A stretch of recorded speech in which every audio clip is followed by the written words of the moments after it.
పేరు పరిమళ, మాది వేపల సింగారం, సూర్యాపేట జిల్లా. నేను చాలా చేతబడి శక్తుల చేత, కాశీ నుండి వచ్చిన ఆత్మల చేత బంధించబడి ఉన్నా.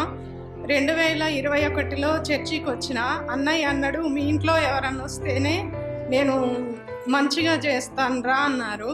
అనంటే మా ఇంట్లో హస్బెండ్ రారు, ఎవరు రారు. అయితే మళ్ళీ 2022 మొత్తం వేరే చర్చెస్కి వెళ్ళినా, ఎక్కడికి వెళ్ళినా కంప్లీట్ స్వస్థత రాలేదు. అయితే మళ్ళీ 2023లో అంతోనక ఇక్కడికి రారా, ఈ ఒక్క వారం రారా అని అన్నది. అయితే ఇక్కడికి వచ్చిన తర్వాత మా అత్తని, మామని, మా కుటుంబంలో అందరినీ ఒప్పించి తీసుకొని వచ్చి ప్రార్థన చేసినప్పుడు చేతబడి శక్తుల నుండి విడుదల వచ్చింది. ఇంట్లో పెట్టింది కూడా ఇక్కడ ఉండే అన్నయ్య చేసిన ప్రార్థన ద్వారా స్వస్థత వచ్చింది. మళ్ళీ మొన్న నవంబర్ నెలలో చాలా భయం వేస్తుంది నాకు.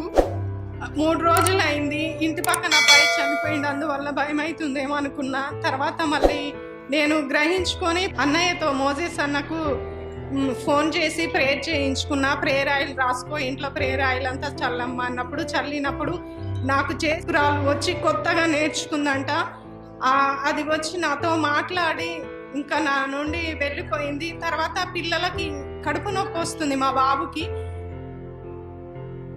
నిన్న చిన్న ఆయనకి కడుపు నొప్పి వస్తుంది, ఎటేస్తే అటు పడిపోతున్నట్టుగా అవుతున్నాడు. అయితే మళ్ళీ మోజెస్ అన్నకి ఫోన్ చేసి, అన్న ఇట్లా అవుతుందంటే ఎక్కడో ఏదో తిన్నాడ్రా అని అన్నాడు. ప్రేయర్ ఆయిల్ వాటర్లో వేసి అన్నాడు. ప్రేయర్ ఆయిల్ తాగించి చల్లిన తర్వాత ఇమీడియట్లీ 5 minutesలో ప్రార్థన నూనె ద్వారానే స్వస్థత కలిగింది. నన్ను స్వస్థపరిచిన నా దేవుడికి వందనాలు చెల్లిస్తున్నాను.